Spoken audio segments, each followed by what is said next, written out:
Oye, Fer, ¿conoces la historia de la pelea en el cerro con el diablo? No.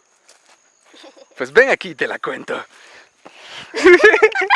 ¿De dónde salió la batalla en el cerro con el diablo? En estos últimos tiempos se ha comentado un tema muy particular que se ha vuelto un meme total, y es la batalla de nuestros abuelos con el diablo en el cerro. El hype actual se dio porque se hizo viral el aclamado tema La pelea con el diablo de Octavio Meza, que narra su fantástica historia de la lucha que tuvo con el diablo, con un poco de humor agrio y frases en doble sentido.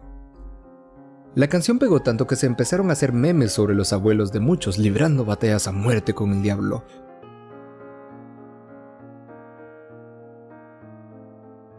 Pero en realidad, ¿de dónde viene la batalla en el cerro con el diablo? Mucho se ha teorizado de dónde sale la pelea del diablo contra tu abuelo en el cerro. Sé que más de alguna vez has escuchado esa historia, pero aquí te vengo a decir de dónde viene la pelea en el cerro con el diablo.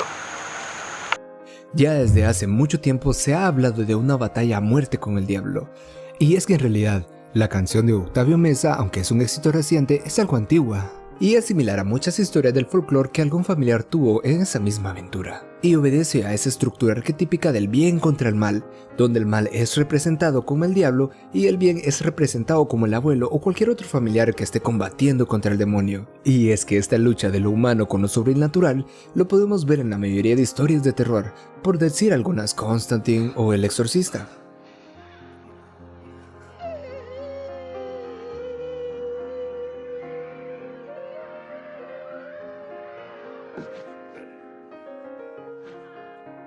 Una temática que tiene parecido podría ser la batalla rock de Tenacious D con el diablo,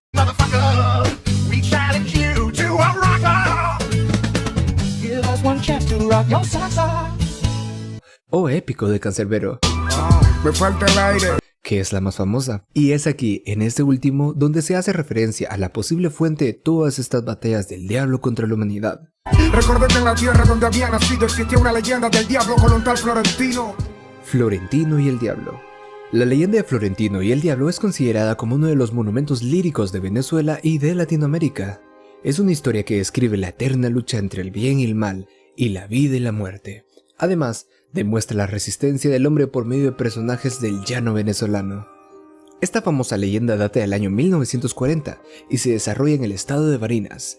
Cuenta la historia que Florentino era el mejor y el más valiente jinete del llano. Un día fue invitado a una fiesta de Santa Inés y durante su huida, un hombre empezó a perseguirlo. Se trataba del mismísimo diablo. El diablo fue descrito como un indio vestido con ropa negra y un sombrero conocido como Peloe Guama. Este personaje cargaba un puñal de geme y medio y retó al llanero a un contrapunteo. Si Florentino perdía el canto final, el diablo se llevaría su alma. La habilidad de Florentino como improvisador y su fe innata mantuvieron al diablo ocupado cantando toda la noche. En el último verso, el llanero nombra a las 3 divinas personas y con su poder envía de regreso al infierno a su oponente. Justo al salir el sol, Florentino resultó victorioso.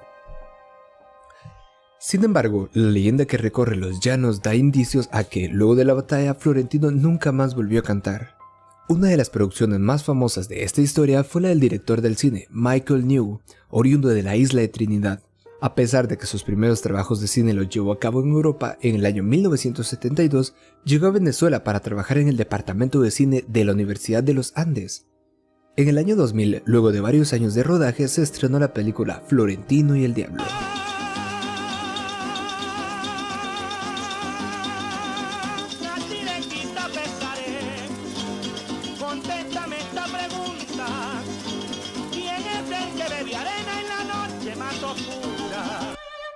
La historia es y fue historia de culto, de esas que te enseñan en la escuela como práctica lectora, de ahí que muchas personas la conocieran y que de ahí en adelante se tergiversara tanto que se volviera una historia real con sus variantes. Y si hablamos de luchas en arte contra el diablo, podemos encontrar a Paganini con su batalla de violines contra el diablo. Sí, es esta que está sonando justamente ahora. Aún así, algunos estudiosos y curiosos apuntan que la primera batalla fue la que se libró entre Jesús y el diablo en el desierto, aunque esa fue una batalla más de tentaciones y voluntad. Muy probablemente varias se inspiraron en eso. Ahora bien, tú me dirás, ¿cómo diablos esa historia llegó a lo más recóndito del país? Porque por más buena que sea una historia, a veces no tiene el suficiente alcance para todo el mundo. Y pues aquí va otra explicación fuera de todas estas leyendas. Una estructura básica para todas estas historias es: una persona camina por el cerro de la montaña a altas horas de la noche, en ruta hacia su hogar, cuando en medio del camino, lejos de toda civilización, se encontraba con un personaje humanoide deforme. Apenas se nota su espectral contorno. Este ser lo intenta engañar con artimañas para ganarse su alma. Es ahí cuando el abuelo se llena de valor y lo enfrenta. Cuando el diablo se entera que sus artimañas no funcionaron, también se decide a enfrentar al humano a golpes. Después de una lucha encarnizada con golpes y tal vez con machetes o algún arma, el diablo sale corriendo al ver que la voluntad del humano era muy fuerte, y el abuelo ya tiene una gran historia de cómo venció al diablo en la montaña. Creo que ya podemos notar en dónde está el punto de esta historia. Simplemente fue un malentendido entre dos personas, donde para uno su contrincante era el diablo. Si ganabas, cuenta como que venciste al diablo, y si perdiste, cuenta como que te ganó el diablo. Y con lo de la figura espectral sobrehumana, pues lo atribuimos a que nuestros abuelos se valían únicamente de la luz de la luna, si es que había luz de luna. Aunque sus ojos se adaptaban para ver en la oscuridad, no pueden ver con lujo de detalle todas las cosas. De ahí que tengan esas ilusiones. Como los bultos de ropa en tu habitación que se transforman en monstruos infernales, igual que se transforma una persona en el diablo. Y si añadimos las clásicas bebidas alcohólicas que a nuestros abuelos les encantaba consumir, tenemos el complemento perfecto para hacer que la leyenda del folclore nazca. A mí se me hace que nuestros abuelos se peleaban en el cerro, y por el bigote pensaban que se habían topado con el diablo. Concluyó un nieto perspicaz. ¿De dónde vienes? No me vas a creer, hermano. ¿Qué? Pero es que me encontré al diablo allá en el cerro. ¿En el cerro? Sí, pero no aguanta nada. Un padre nuestro, un palazo en la cabeza y ya no se levantó. Rafa, acaban de avisar por el grupo de WhatsApp de vecinos que se acaban de chuletear a Don Chuy con una pala. No manches que me he chuleteado un Chuy. Aún así, no descarto en que esas oscuridades del bosque se resguardan entidades poderosas que esperan la llegada de un digno oponente. Porque como decía mi abuelo, todo cabe en lo posible.